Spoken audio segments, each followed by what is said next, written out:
اعوذ باللہ من الشیطان الرجیم، بسم اللہ الرحمن الرحیم۔ محترم بھائیوں اور بہنوں، کیا عورت شوہر کا نام لے سکتی ہے کہ نہیں لے سکتی؟ آج اس کے بارے میں معلومات آپ کے سامنے پیش کرنے جا رہا ہوں۔ محترم بھائیوں اور بہنوں، کسی نے سوال کیا تھا کہ کیا عورت اپنے شوہر کا نام لے سکتی ہے کہ نہیں لے سکتی؟ یا منع کا ابا ہی کہے گی کچھ چیزیں ایسی ہیں جن کا تعلق براہ راست قرآن و حدیث سے نہیں بلکہ ان کا تعلق ہمارے کلچر سے ہے۔ مثال کے طور پر آپ سے اگر کوئی یہ کہتا ہے، کسی مفتی سے کوئی آ کے پوچھے کیا میں قمیض اتار کے نماز پڑھ سکتا ہوں، تو مفتی صاحب اگر عقل مند ہوگا وہ کہے گا قمیض اتار کر نماز نہ پڑھیں، یہ بے ادبی ہے۔ اب آپ کہیں کہ حدیث کا حوالہ دو، تو بھائی حدیث کا حوالہ اگر دے گا نہ، حدیث اس کے اپ سائڈ ہے۔ صحیح بخاری کی حدیث ہے، جابر بن عبداللہ رضی اللہ تعالی عنہ بغیر قمیض کے نماز پڑھ رہے تھے۔ کسی نے پوچھا اس طرح نماز ہو جاتی ہے، آپ کیوں پڑھ رہے ہیں؟ ایسے فرمایا، میں اس لیے ایسے پڑھ رہا ہوں تاکہ تیرے جیسا احمق مجھے دیکھ کر سوال کرے کہ ایسا کیوں کر رہے ہو۔ تیرے جیسا احمق مجھ سے سوال کرے۔ پھر کہا کہ نبی صلی اللہ علیہ وآلہ وسلم کے دور میں ہمیں دو جوڑے میسر نہیں ہوتے تھے، تو ازار ہے تو قمیض نہیں ہے، بعض اوقات ایسے ہی پڑھتے تھے۔ اب بخاری کی حدیث سے تو پتہ چل رہا ہے کہ قمیض اتار کے نماز پڑھنا کیا ہے۔ جابر بن عبداللہ باقاعدہ یہ عمل کر کے دکھا رہے ہیں کہ اور تاکہ جو اعتراض کرے اس پر حماقت کا بھی فتویٰ لگا رہے ہیں۔ اب آپ یہ حدیث کا حوالہ دے کے لوگوں کو قمیض اتروا دیں، یہ عقل مندی کا کام نہیں ہوگا، یہ پاگل ہونے کی علامت ہوگی۔ یہ اس طرح علامت ہے آپ نے بخاری طوطے کی طرح رٹی ہوئی ہے، آپ کے اندر سائنس نہیں ہے، نہ آپ نے فقہ پڑھا نہ اصول فقہ پڑھا ہے جو قرآن و حدیث کو سمجھنے کے لیے وضع کیا گیا ہے۔ بھائی اس زمانے میں جب چونکہ صحابہ کو جوڑے میسر نہیں تھے، جو قمیض اتار کے نماز پڑھنا بے ادبی نہیں سمجھا جاتا تھا، تو وہ تو کلچر کا حصہ تھا، غریب لوگ تھے۔ اصحاب صفہ میں ہم دیکھتے ہیں کہ حدیث میں آتا ہے کہ ایک دوسرے کی طرح پشت کر کے بیٹھے ہوئے تھے، کیونکہ لباس سطر ڈھانپنے کے لیے اتنا تھوڑا کپڑا تھا کہ وہ ایک دوسرے کی طرف رخ کر کے بیٹھنا ان کے لیے مشکل تھا، اتنی غریبی تھی۔ آج کون ایسا غریب ہوگا جو بیچارہ تہبند نہ پہن سکے، اور ایک معاشرے میں پورا ڈریس پہننا ہی ہمارے معاشرے کا کلچر بن چکا ہے۔ کسی تقریب میں آپ بغیر قمیض کے نہیں جا سکتے، تو آپ اللہ کے سامنے بغیر قمیض کے کیسے کھڑے ہوں گے؟ اگر صحابی بغیر قمیض کے نماز پڑھ رہے ہیں تو ایک بڑی اچھی تقریب میں بھی وہ بغیر قمیض کے چلے جاتے تھے۔ صحیح بخاری کی حدیث ہے کہ نبی صلی اللہ علیہ وآلہ وسلم کے پاس ایک صحابی نے عرض کیا، یا رسول اللہ میرا اس خاتون سے نکاح کروا دیں۔ آپ نے مہر کا فرمایا۔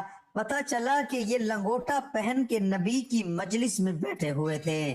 بخاری کی حدیث ہے، اور اسی حالت میں نبی صلی اللہ علیہ وآلہ وسلم نے آپ کا نکاح پڑھایا۔ تو پتہ چلا دلہے کا لباس کیا تھا، وہ صحابی تو غریب تھے۔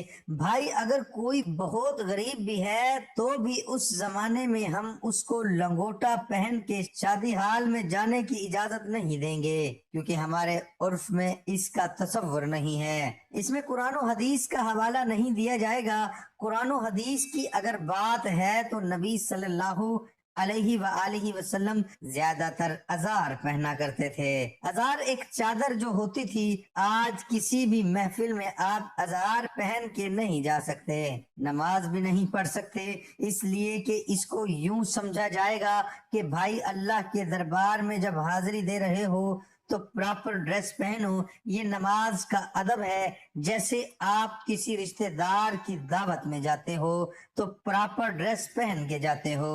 چڈی بنیان میں نہیں پہنچتے تو ہم کہیں گے کہ اللہ کا بھی یہ حق ہے کہ اللہ کے سامنے جب حاضری دی جائے تو پراپر ڈریس میں ہوں، کیونکہ اب ہمارے زمانے کا عرف یہ بھی بن چکا ہے کہ قمیض بھی ہو ساتھ میں شلوار بھی ہو۔ اسی طرح یاد رکھو کہ عورت کا شوہر کا نام لینا صحابیہ سے ثابت ہے کہ انہوں نے اپنے شوہر کا نام لیا ہے۔ انہوں نے لیکن بہت سارے ہمارے کلچرز میں ہمارے جو بہت سارے علاقے ایسے ہیں، قومیں ایسی ہیں جن میں عورت کے لیے شوہر کا نام لینا بے ادبی سمجھا جاتا ہے۔ وہ اگر نام لیں گی تو یہ سمجھا جائے گا کہ یہ بے ادب ہے۔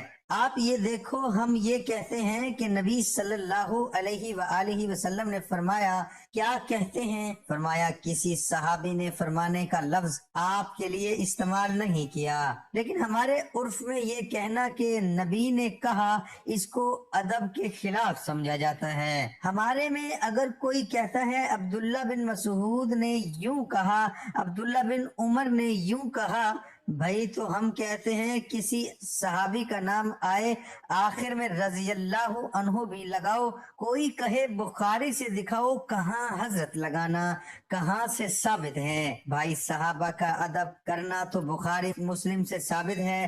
ادب کے سٹائل کیا ہوگا یہ آپ کو آپ کا کلچر بتائے گا، یہ بخاری مسلم نہیں بتائے گی۔ ہر چیز میں بخاری مسلم کا مطالبہ کرنا جہالت ہے۔ تو یہ تو شریعت ہمیں بتائے گی کہ شوہر بیوی پر لازم ہے کہ وہ شوہر کا ادب کرے۔ ادب کا سٹائل کیا ہوگا، طریقہ کیا ہوگا، یہ بخاری مسلم نہیں بتائے گی، یہ آپ کو آپ کا کلچر بتائے گا۔ امہات المؤمنین بھی رسول اللہ صلی اللہ علیہ وآلہ وسلم کا نام نہیں لیتی تھیں۔ کبھی حدیث میں آتا ہے کہ زوجہ نے کہا محمد آپ کہہ سکتے ہیں، اس لیے نام نہیں لیتی تھی کہ نام لینا ادب کے خلاف، اور وہ چونکہ نبی تھے اور قرآن نے ان کا نام لینے سے منع کیا کہ ایسے مت پکارو جیسے دوستوں کو پکارتے ہو، تو اس سے اتنی بات تو ثابت ہوتی ہے کہ بغیر اوقات نام لینا ادبی سمجھا جاتا ہے۔ تو جس قوم میں نہیں سمجھا جائے گا وہ نام لیں، جس قوم میں سمجھا جاتا ہے وہ نام نہ لیں۔ اور آسان مثال بتاؤں، دیکھو اللہ نے عورت کو جو پردہ عورت پہ فرض کیا ہے، سگے بھائی سے پردہ فرض نہیں ہے، ایسا ہی ہے سگے بھائی سے پردہ فرض نہیں۔ سگے بھائی کے سامنے عورت اپنی کلائیاں کھول سکتی ہے، اپنی پنڈیاں کھول سکتی ہیں، یعنی ان کا پردہ نہیں ہے۔ سر کے بال دکھا سکتی ہے، اس کا پردہ نہیں ہے، لیکن شریف خاندانوں میں اس کو معیوب سمجھا جاتا ہے، اور شریعت نے بھی اس کو معیوب سمجھنے پر پابندی نہیں لگائی۔ کسی بھی اچھے خاندان میں کبھی ایسا نہیں ہوتا کہ لڑکی جو ہے نہ وہ گھنٹوں تک سگاف پہن کے بھائی کے سامنے آ کے بیٹھ جائے۔ اچھے خاندان میں ہم نے دیکھا ہے کہ جوان بیٹی جب باپ کے سامنے بیٹھتی ہے تو سر پہ دوپٹہ لیتی ہے، کیونکہ عرف عام میں اس کو اچھا سمجھا جاتا ہے۔ تو ادب کا تعلق بہت حد تک کلچر سے ہے، بہت حد تک عرف عام سے ہے۔ عورت اپنے شوہر کا نام لے یا نہ لے، شریعت نے اس میں دونوں چیزیں رکھی ہوئی ہیں، لے بھی سکتی ہے اور نہیں بھی لے سکتی۔ شریعت نے یہ کہا ہے ادب کرو، کسی قوم میں ادب کے خلاف سمجھا جا رہا ہے تو وہ نام نہ لے، ادب کے خلاف نہیں سمجھا جا رہا تو وہ نام لے کیونکہ اس میں برا نہیں سمجھا جائے گا۔ ہم اس کو اس لیے پرموٹ کرتے ہیں کہ اس کلچر کو نام لینے والے شریعت میں شوہر کا بہت احترام ہے، جو آج کل ختم ہو رہے ہیں۔ کچھ تھوڑے بہت تمیز آداب باقی رہ گئے، اس کو تو باقی رہنے دو۔ اس کی وجہ سے تھوڑا سا شوہر کا احترام رہے گا، یعنی جو نتائج اس پہ مرتب ہو رہے ہیں وہ اچھے مرتب ہو رہے ہیں۔